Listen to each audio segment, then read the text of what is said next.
এখানে একটি পরিবৃত্ত দেয়া আছে, ওই পরিবৃত্তের যে অন্তর্ভুক্ত ত্রিভুজটা আছে ত্রিভুজের তৃতীয় বাহু সমান্তরাল করে, দ্বিতীয় বাহু সমান্তরাল করতে বললে আমরা এই বাহু সমান্তরাল করে একটা স্পর্শক অঙ্কন করি, কিন্তু এখন আমাদের তৃতীয় বাহু বলছে, তাহলে তৃতীয় বাহু এটা ত্রিভুজ হিসেবে আমরা যেটা আছে ওইটারে তৃতীয় বাহু ধরে নিব। এটা সমান্তরাল করে ধরো আমাদের আঁকতে হবে স্পর্শকটা।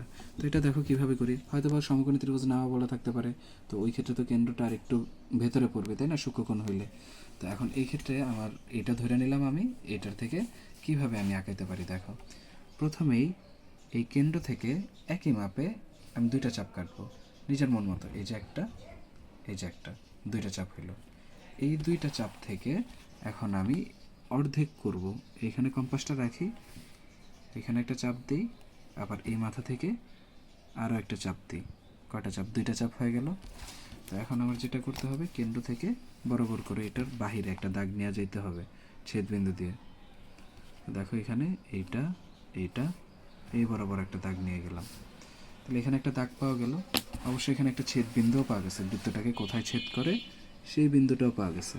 এখন এই বিন্দুতেই যখন আমরা 5 চাপ আঁকবো তখন আমরা ইজিলি বোঝা যাবো যে আমাদের কোথায় পড়তে পারে স্পর্শকটা।